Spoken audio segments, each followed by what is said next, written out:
अरे भाई, हाँ भाई। सबको नया साल की तैयारी में इस साल पूछता है कि क्रिस का गाना सुनेगा। क्रिस का सुनने का गाना।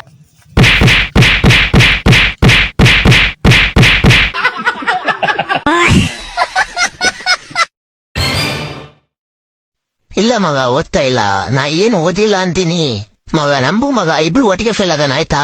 ಟೆನ್ಷನ್ ಯಾಕೆ ತಗೊಂತಿದ್ಯಾ ಮಗ ನೀನು? ಒಂದ್ ದಿನದಲ್ಲಿ ಏನ್ ಓದ್ತೀಯ ನೀನು? ಸುಮ್ನೆ ಮಲ್ಕೊಂಬಿಡು, ಏನಾಗಲ್ಲ. ನಾಳೆ ಏನಾಗುತ್ತೆ ನೋಡ್ಬಿಡೋಣ ಇಬ್ರು. ನಿಜ ಮಗ, ನಾ ಓದ್ತಾ ಇಲ್ಲ, ಮಲ್ಕೋ. ನಾನು ಮಲ್ಕೊಂತೀನಿ ಇವಾಗ. ನಾಳೆಗೂ ಓದ್ತಾ ಇಲ್ಲ ಮಗ. Good night, good night.